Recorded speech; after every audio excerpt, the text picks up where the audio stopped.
గురుగారు నమస్తే అండి. శ్రీ విద్య అంటూ ఉంటారు, అలాగే శ్రీచక్రాన్ని ఆరాధిస్తూ ఉంటారు. అవి అసలు మనం ఇంట్లో పెట్టుకోవచ్చా, పూజా మందిరంలో పెట్టుకోవచ్చా, పెట్టుకోకూడదా? వందే గురుపద ద్వంద్వమవాంగ్మానస గోచరం రక్త శుక్ల ప్రభామిశ్రమ తర్కీయం త్రైపురం మహః గురుర్బ్రహ్మ గురుర్విష్ణు గురుర్దేవో మహేశ్వర గురు సాక్షాత్ పరబ్రహ్మ తస్మై శ్రీ గురవే నమః. శ్రీచక్రము శ్రీ విద్యకు సంబంధించిన మంత్రము ఏదైనా ఉపదేశము పొంది ఉపాసన చేసేవాళ్ళు చక్రాన్ని పూజించేదానికోసం చక్రాన్ని ఇంట్లో పెట్టుకోవచ్చు.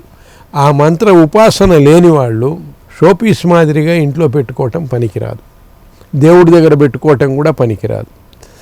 దాన్ని కొంతైనా తెలిసి ఉండి ఆ మంత్రము ఉన్నవాళ్ళు, ఉపాసనా పరులైన వాళ్ళు ఇళ్లల్లో పెట్టుకోవచ్చు. లేని వాళ్ళు పెట్టుకోవటం అంత శ్రేష్టం కాదు. ఆ శ్రీచక్రము లేకుండానే ఏవైనా స్తోత్రాలు అవి చేసుకుంటే చేసుకోవచ్చు. శరీరమే శ్రీచక్రము కాబట్టి శ్రీచక్రము పెట్టుకోకపోయినా శ్రీచక్రము ఉన్నట్లే భావన చేసుకోవచ్చు. ఓకే, కాబట్టి శ్రీచక్రము పెట్టుకోకుండా ఉండటం మంచిది. శ్రీచక్రంలో కూడా ఈ రోజులలో వచ్చే శ్రీచక్రాలు చాలా వరకు శాస్త్రవిహితంగా నిర్మించబడినవి కావటం లేదు. కారణం ఏంటంటే శ్రీచక్రము ఏ కొలతలతో నిర్మించాలో, ఏది ఎంత ఎత్తులో ఎట్లా ఉండాలో, లేక ఏ రేఖలు ఏ రకంగా ఉండాలో ఆ రకంగా పరిపూర్ణతగా ఉండటం లేదు. అంటే డిఫరెన్సెస్ వస్తున్నాయన్నమాట శ్రీచక్రంలో. వాటిల్లో డమరువులు అంటారు. ఆ డమరువులు అవన్నీ సరిగా ఉండాలి, కోణాలు సరిగా ఉండాలి.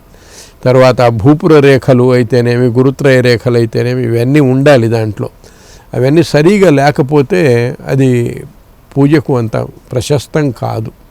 శ్రీచక్రంలో అసలు శ్రీచక్ర నిర్మాణమే కొన్ని ప్రత్యేక పద్ధతుల ద్వారా శ్రీచక్ర నిర్మాణం జరుగుతుంది. అంటే 2-3 విధానాలుగా శ్రీచక్రాన్ని నిర్మిస్తారు.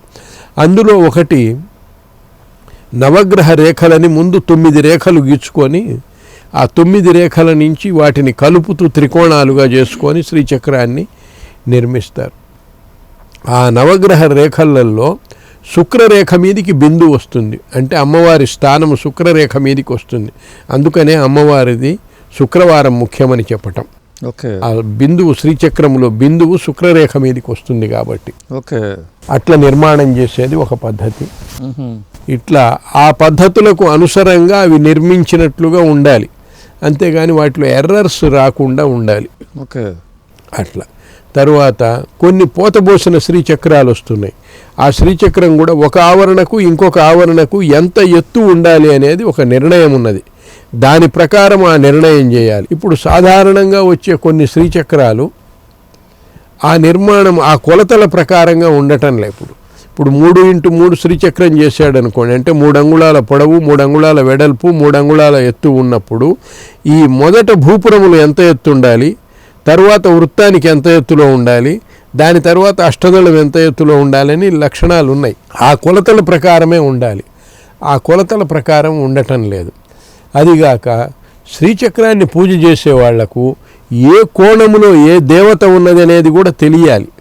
ఎందుకంటే దేవతల ఈ ఆవరణాలన్నీ దేవతా స్థానములే. అందువల్ల మనం పూజ చేస్తున్నప్పుడు ఏ దేవత ఏ కోణంలో ఉన్నది, ఎవరికి పూజ చేస్తున్నామని తెలియాలి. అందువల్ల ఆ నాలెడ్జ్ లేనప్పుడు ఊరికే శ్రీచక్రం పెట్టుకోవటము అవసరం లేదు. ఓకే, అందువల్ల అవన్నీ తెలుసుకునేదానికి ఏదన్నా. ఇప్పుడు మన దేహమే శ్రీచక్రం అని చెప్పారు కాబట్టి దేహం శ్రీచక్రానికి అంటే దేహంలో ఏ పార్ట్లో ఉంటుంది అనుకోవాలి మనం? అట్లా కాదు. దేహము మొత్తం శరీరంలో ఉన్న చక్రాలను షట్చక్రాలు అంటాం. షట్చక్రాలు 7 చక్రాలు సహస్రారంతో కలిసి ఈ 7 గాక ఇంకా 2 చక్రములు ఉన్నాయి. ఓకే, వాటికి ఈ వెన్నెముక కింద మూలాధార చక్రానికి కింద ఒక చక్రం ఉన్నది, విషు చక్రము అని. ఓకే, అట్లనే సహస్రారం ఉన్నది కదా, అదొక చక్రము. అప్పుడు సహస్రారం పైన బిందువు దగ్గర దీన్ని కుల సహస్రారం, అకుల సహస్రారం అనే పేర్లు ఉన్నాయి వాటికి. ఆ మొత్తం కలిసి 9 చక్రాలు అవుతాయి. అంటే 7 కాదు, అయితే 9 చక్రాలు. 9 చక్రాలు అట్లా చెప్తారు. కొంతమంది లంబికాగ్రములో కూడా ఒక చక్రాన్ని చెప్తారు, అంటే కొండనాలుక మీద ఒక చక్రము. అట్లా ఈ చక్రాల లెక్క వేరే ఉన్నది. అవి తీసుకొని 9 చక్రాలు బయట ఉన్నట్లు భావించి ఆ చక్రాలకు నాకు తేడా లేదు అన్న భావన. అంటే బైందవం బ్రహ్మరంధ్రేచ మస్తకంచ త్రికోణకం, అందులో బిందువు నా బ్రహ్మరంధ్రం, ఆ మస్తకము త్రికోణం. ఇట్లా శరీరం మీద న్యసింపజేసుకుంటూ శ్రీచక్రానికి దేవతకు తనకు భేదము లేదని భావించటం, ఇట్లా చేస్తారన్నమాట. ఓకే, ఈ రకంగా శ్రీచక్ర అర్చన జరుగుతుంది. ఓకే, థ్యాంక్ యూ గురుగారు.